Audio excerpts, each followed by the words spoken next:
Alright, welcome to the fight analysis. The second fight in the series. We have a fight between Otara, Yoshido, Tatsumi, and an Epsilon. Otara, you can see the stats at the top. Otara's on the left, 380,000 amplitudes, stage 1 sustained and dermal. B plus on her pain tolerance. Yoshido 490, no stats. So yeah, Tatsumi 280,000 amplitudes, stage 2 on his sustain. His dermal, we're just gonna say stage 3 because we don't know if it's a locked magic for him or he's just not using one. But his pain tolerance is C minus. Epsilon, we're gonna go round it up to 300k. Stage 2 on sustain, doesn't have her dermal, and a C pain tolerance. If you're going along in the book, if you're not, don't worry. This is a really small, really short, quick fight. Alright, so first, Otara does summon an extra lance for Yoshido to get.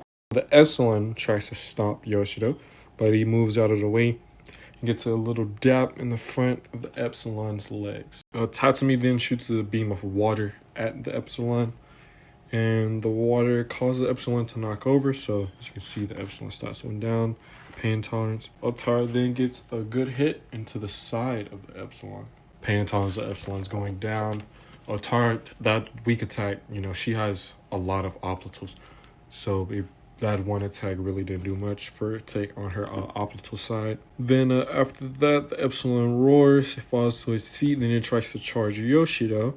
And it uses some Kasai on its flames to go towards him. Yoshido aims his lance at the Epsilon, uses his move, his personal cast, Momentum's gear. It goes right through the Epsilon. Well, so boom.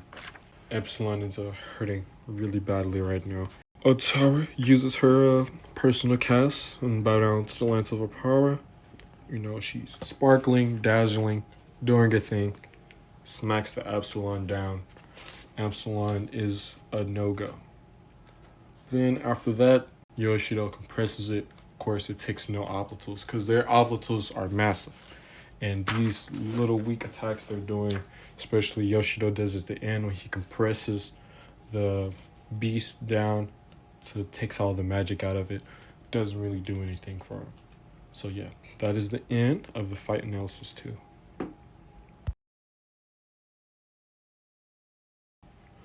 Okay, fight analysis 3. So this is between Otara and Laito. So this is our first real good long fight. The only thing about it is that there is a Kansetsu total on them by Chimera. So that does change the overall stats of what you're seeing right now. But it's gonna get reverted and you're gonna see their actual stats at the end of the fight. On the left side, you can look at our guide here. Interference is a stage 1 Kansetsu total. So this nerfs effective of all the elements by 40%. So nerfs total amplitudes by 16.25%. All the elements cost 30% more amplitudes, and the stamina drain is increased by 40%. Or, the total stamina drain is 140%. At the top of the screen, Otara stats, 380,000 amplitudes. Stage 1 on her sustain and dermal. She does not have her dermal equipped, but she does have a B plus on her pain tolerance. Laito, 320,000 amplitudes. Stage 2 on his sustain and dermal, and he has a B on his pain tolerance. First, initial breath. They both use a minor Ikase. Expresses their elements out, whichever ones they decide to use the Ikase. Otara uses her move, Extelina, Iado. She charges that. Laito proto-jets out of the way, so his amplitude does use a good bit. Otara does lose Lance Yosa after Laito tries to maneuver around her, try to get her. Otara says, nope, Lance Yosa got him. It's a penetrating hit with pure energy spikes. So the pure energy spikes means that like glass shattering.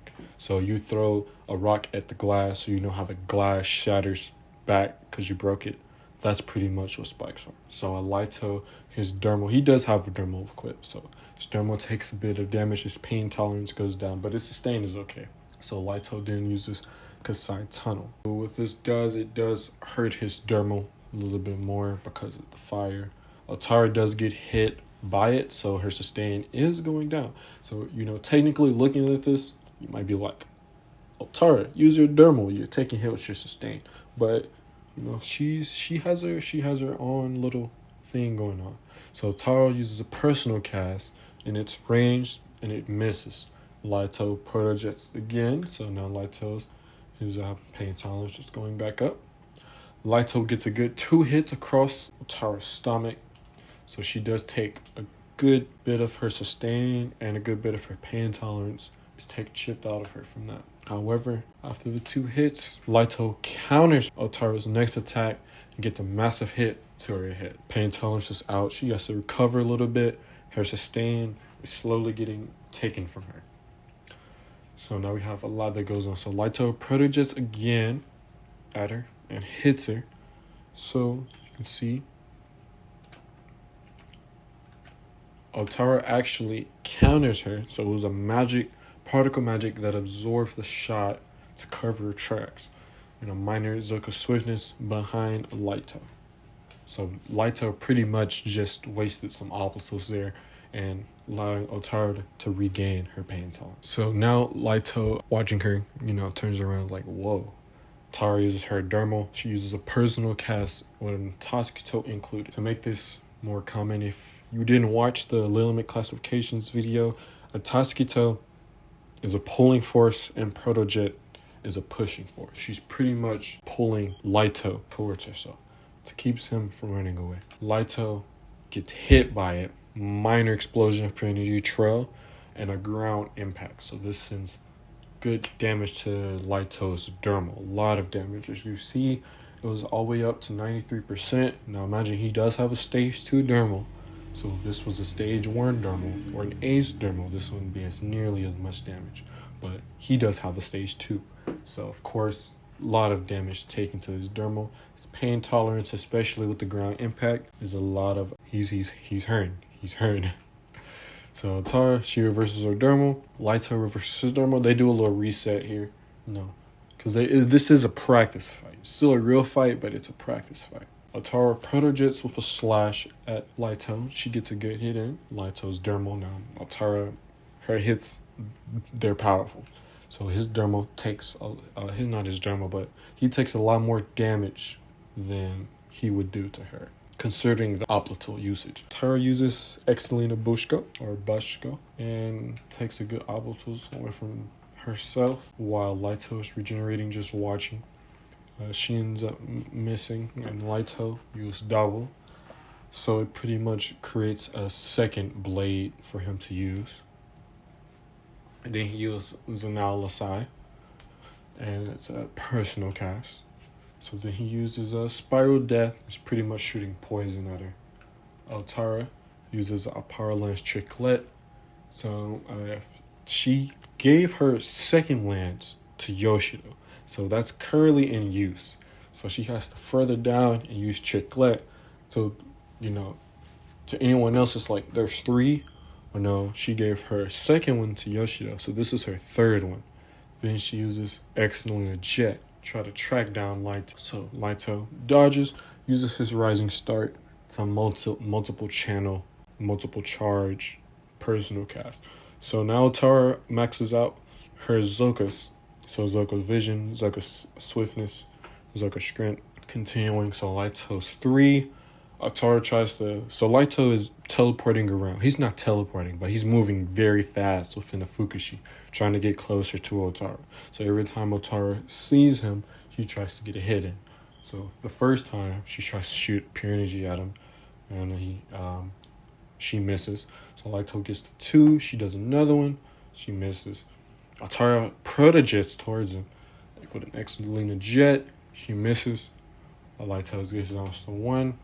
Otara teleports. She begins teleporting multiple times. Then she uses her dermal again. Maxes out.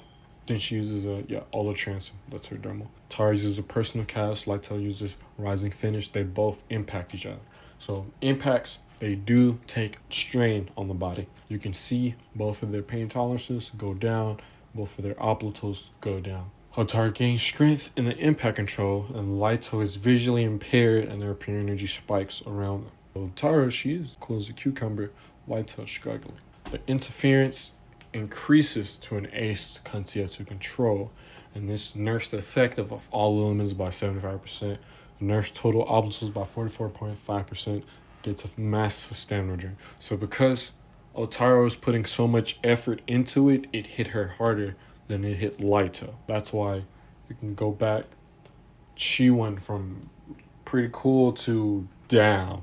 Like her body is tensed up right now. And Laito, his went down a little bit too, because it does affect stamina drain. He wasn't just trying. He was trying hard, but he wasn't pushing as much as Otara was. So the negative effects of immediate obstacle game begins to take a toll on Otara.